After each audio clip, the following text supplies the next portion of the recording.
हरे कृष्णा, राधे राधे।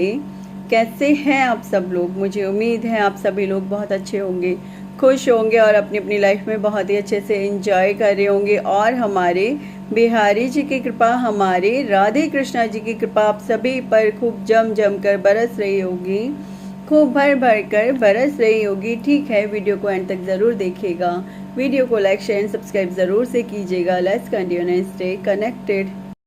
देखिए, बताने में थोड़ा लेट हो गया है, परंतु वैशाख का महीना चल रहा है। कोई बात नहीं, लेट ही सही, परंतु ईश्वर का नाम तो और जैसे लिया जा सके वैसे अच्छा है।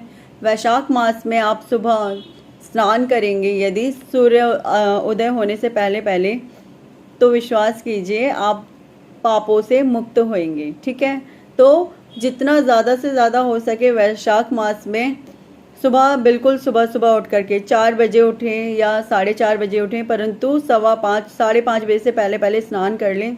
उसके बाद भोर होना शुरू हो जाती है। ठीक है, तो आप प्रातःकाल शुरू होने से पहले पहले आप नहा धो करके निवृत्त हो जाइए सभी चीज़ों से। और फिर उसके बाद मंत्र चैंटिंग ज़रूर से कीजिए।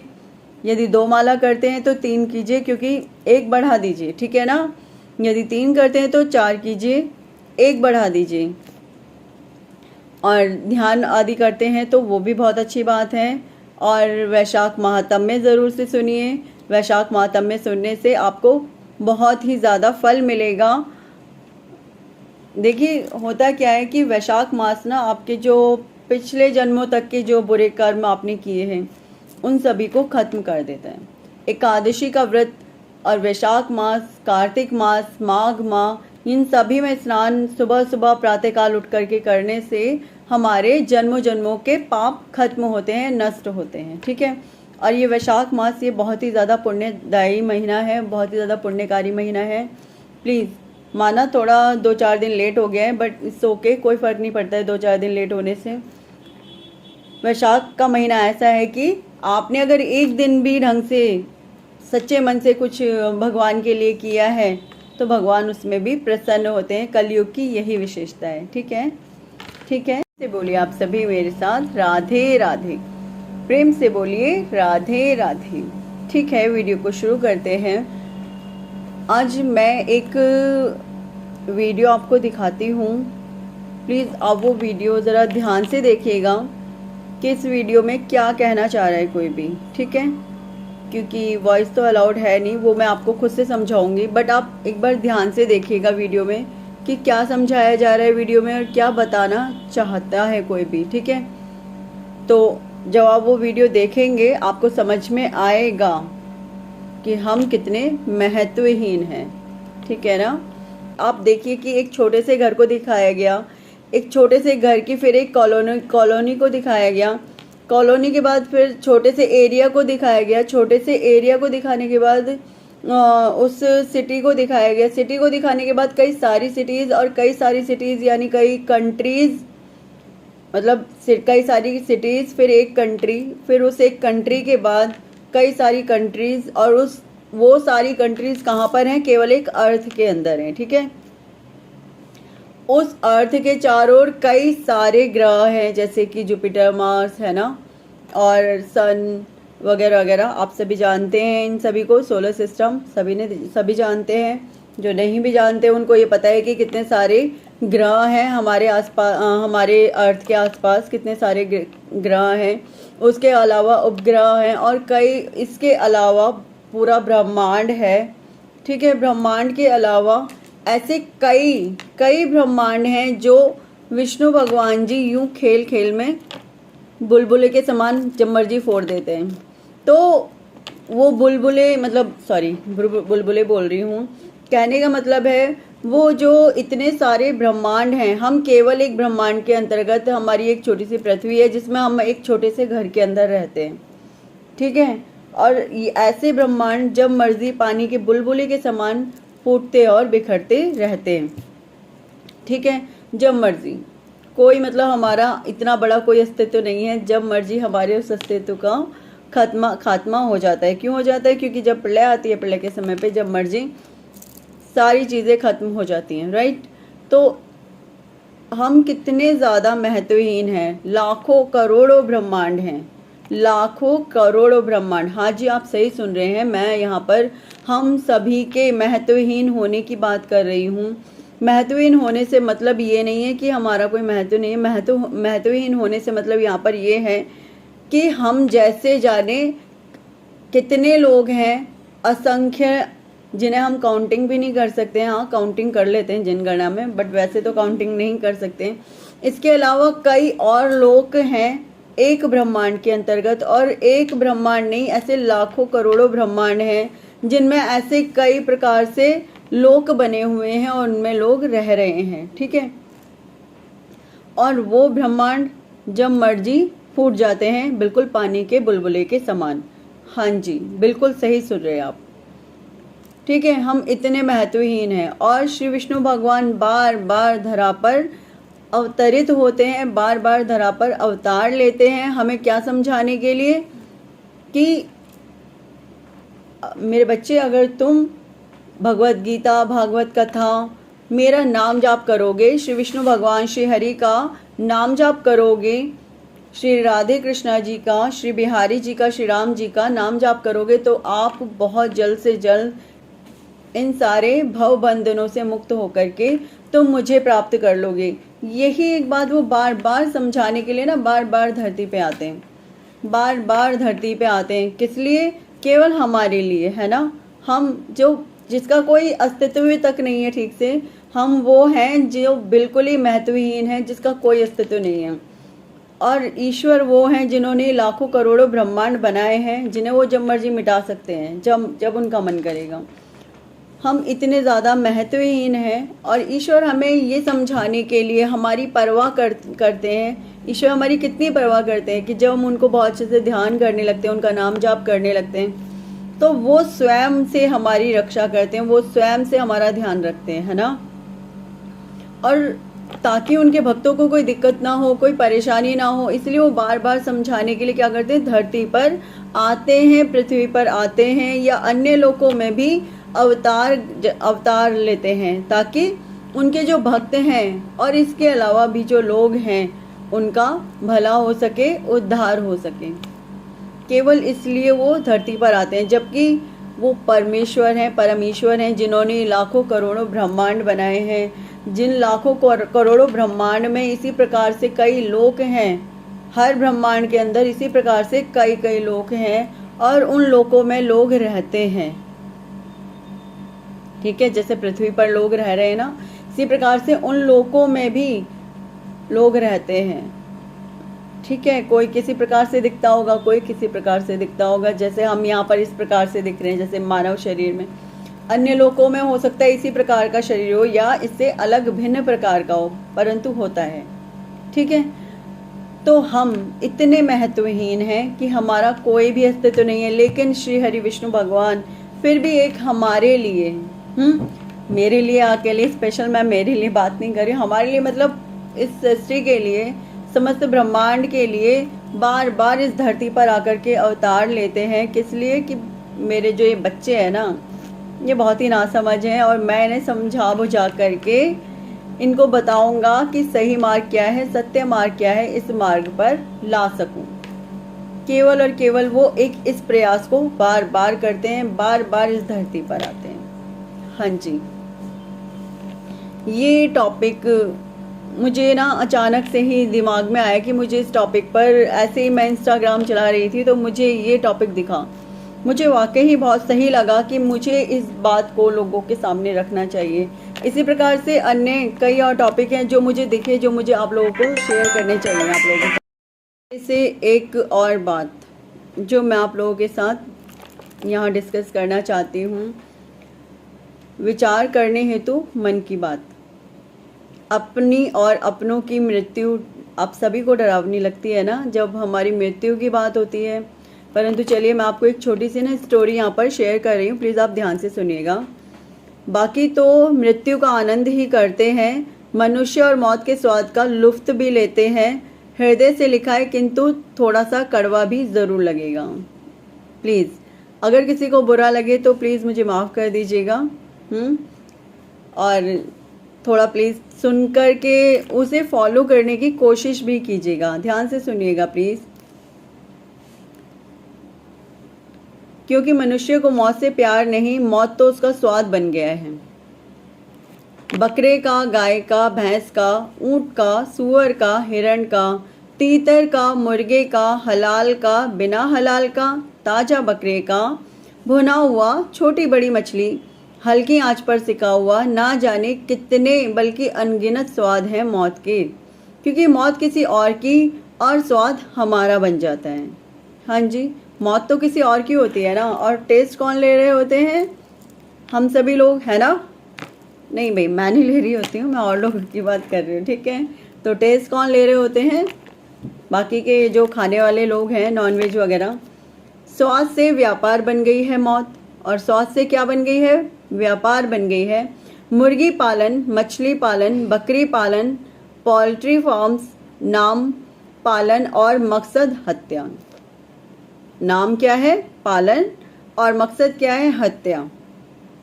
अब आप जो खा रहे हैं वो हत्या करके ही तो खा रहे हैं ना। आप कोई कहोगे हम तो उसे मंत्र जाप कर करके और पहले उसे वो कर देते हैं, क्या भगवान जी के उसमें लीन कर देते हैं और फिर उसका गला रेत देते हैं। मुझसे एक बार किसी ने कहा था कि हम जो नॉनवेज खाते हैं ना, पहले हम खूब उसमें मंत्र वगैरह करते हैं, फिर उसके बाद मतलब कुछ कोई प्रोसेस होता है इस तरीके का, जब मुर्गी की गर्दन वर्दन काटी जाती है, आई डोंट नो, बट उन्होंने मुझे इसी तरीके से बोला था कि हम कुछ ऐसा बोलते हैं और फिर उसके बाद उसे कट कर देते हैं। हत्या ही तो करते हो ना आप, चाहे कुछ भी कर रहे हो, बट आप हत्या ही कर रहे हो और उसके अलावा और कुछ नहीं कर रहे हो। चलिए आगे बढ़ते हैं। प्लीज़ मैं फिर से बोलूँगी, अगर मेरी बात किसी को बुरी लगे तो प्लीज़ मुझे क्षमा कीजिएगा, परंतु सुनिएगा ज़रूर। बिना सुने आज मत जाइएगा इस बात को, ठीक है ना? स्वाद से व्यापार बन गई है मौत।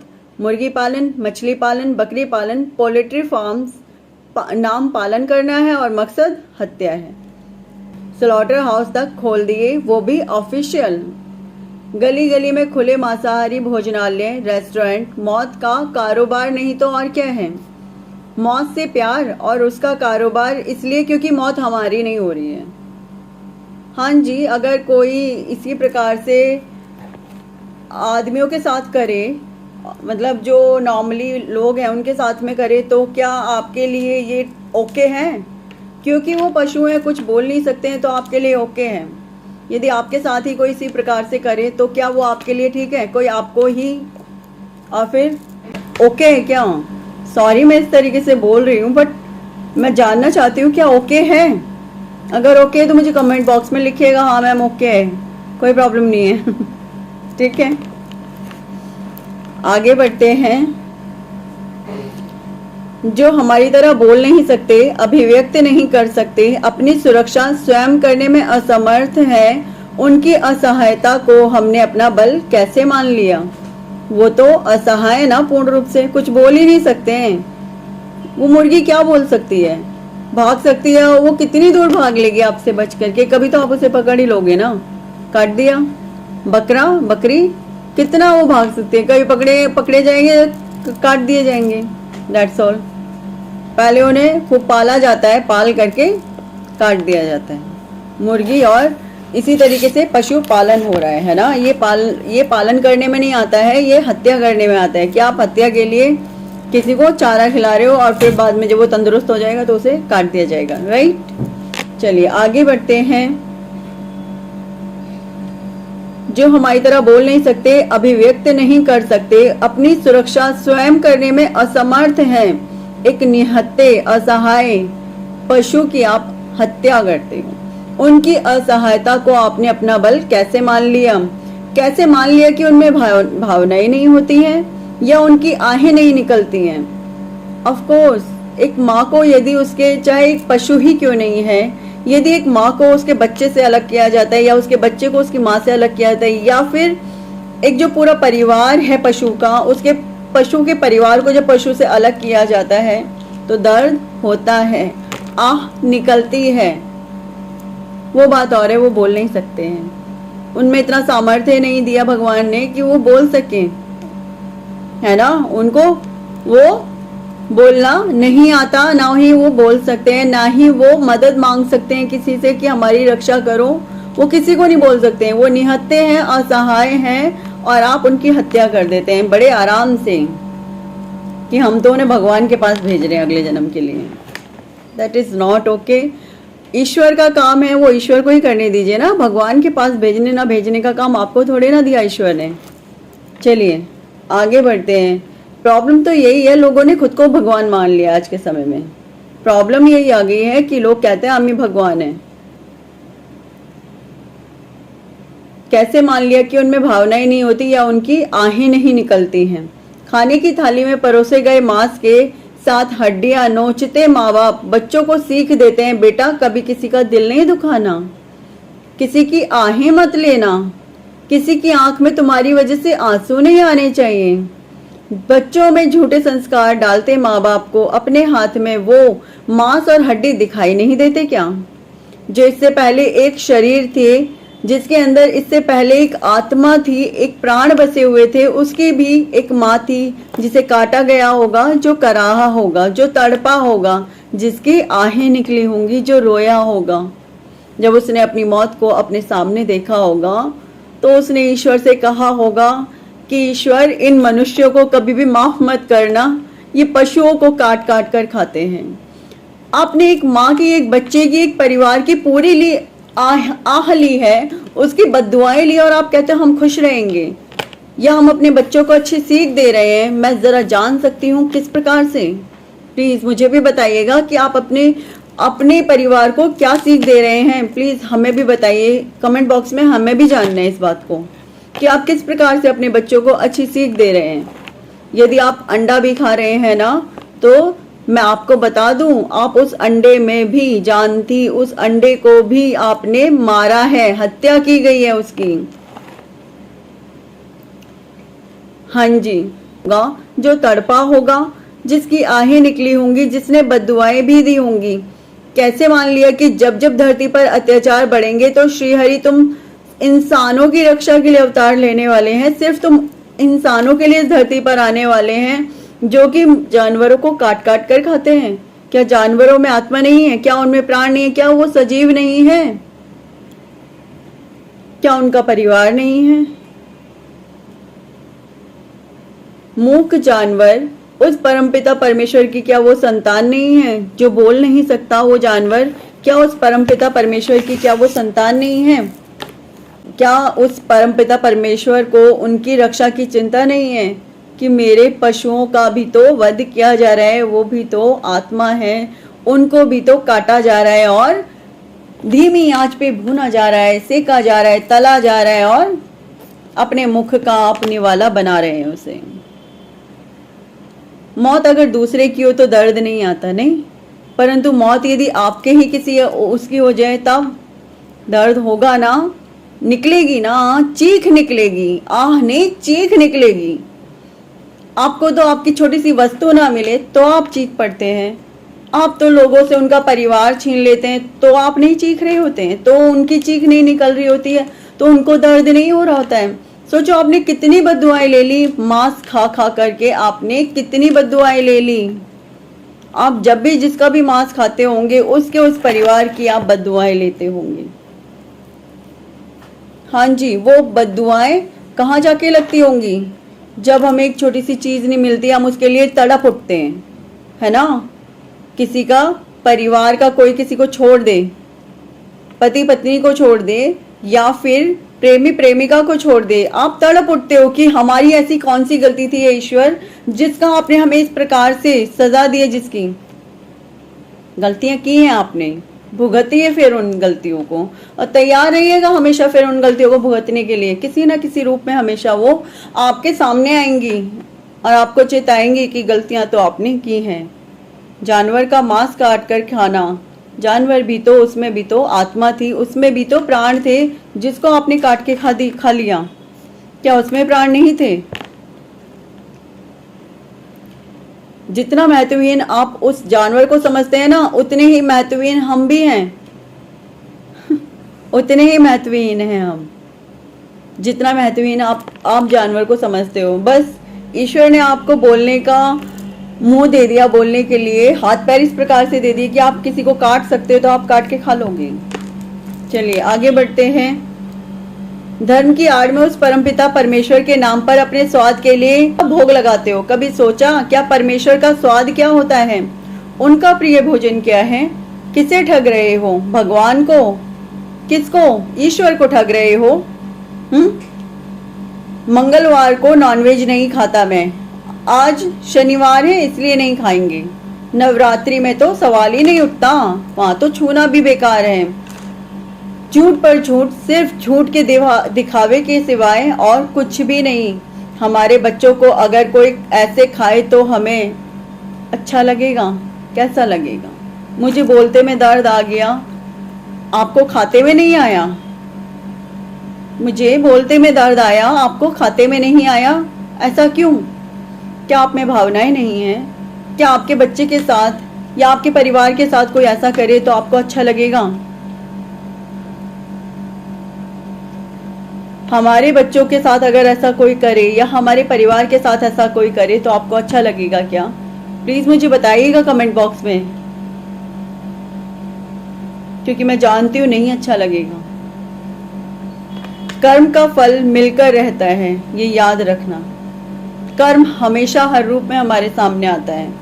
परमेश्वर ने बुद्धि सिर्फ तुम्हें दी है ताकि तमाम योनियों में भटकने के बाद मानव योनि में तुम जन्म मृत्यु के चक्र से निकलने का रास्ता ढूंढ सको। तुम्हें पता हो कि जन्म मृत्यु से निकलने का रास्ता क्या है? ये वही रास्ता है जिसे मैं आपको बार बार समझाती हूँ। मांस मत खाइए किसी का भी। आपने जिसे मांस समझ के खाया, उससे पहले उस शरीर के अंदर आत्मा थी, प्राण थे, बाद में आपने उसका मांस बना दिया और खा लिया। तो ईश्वर तक पहुंचने का मार्ग क्या है?